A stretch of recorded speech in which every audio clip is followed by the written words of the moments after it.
So for our next one, we're gonna do a hand. And this one, as mentioned before, we have these options up here that we can choose. We can choose this option that's really good for a hand, and then we can just have our patient be ready for that one. So Lucas, I'm gonna have you place your hand flat on the board, please. And for this one, what we can do, we wanna make sure we line to the third metacarpal phalangeal joint. So what I'm gonna have Lucas do is move his hand back and line it right there at the third joint. And then you can see his hand is a little rotated, so I'm gonna have him just flatten your arm, please. And then in this case, we want his wrist to be as flat to the board as possible, which it is. And then we're gonna want to move the marker over to the thumb side, and we can collimate as needed and adjust as needed. Then make sure that we have all the fingers. We just want to make sure that we have his fingers in there, and then we have some wrist. For some exams where the patient might have some injury closer to the carpals, we do like to open up the collimation and include more of the wrist. And in this case, we can just adjust our technique as needed and then run back and shoot the x-ray.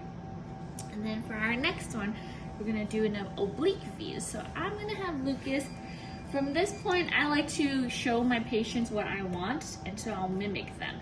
So I'm gonna tell him, Lucas, what I want you to do is raise your hand up, just like that, and then from there we can easily adjust. In this case, I like to bring his wrist down just a little bit because we want it to be around a 45-degree angle.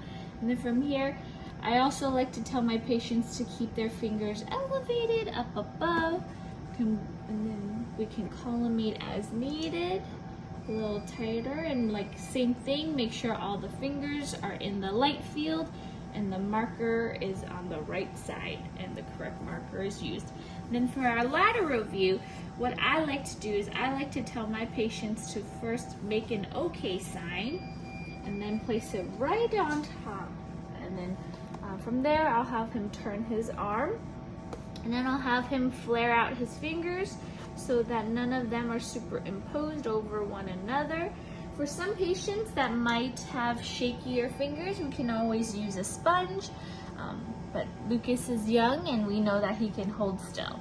And then from there, what I like to do is I like to tell him to straighten out his first digit, and then his thumb is in a great position. From here, we can adjust or we can open up our collimation because we don't want to cut anything off.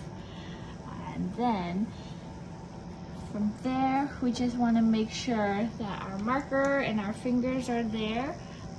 Another tip that I like to tell my patients, or another tip that I like to do is I like to actually roll their wrist a little bit more laterally, just because in that case it will bring the ulna and the radius superimposed over each other, and then we can take that picture, and that's it.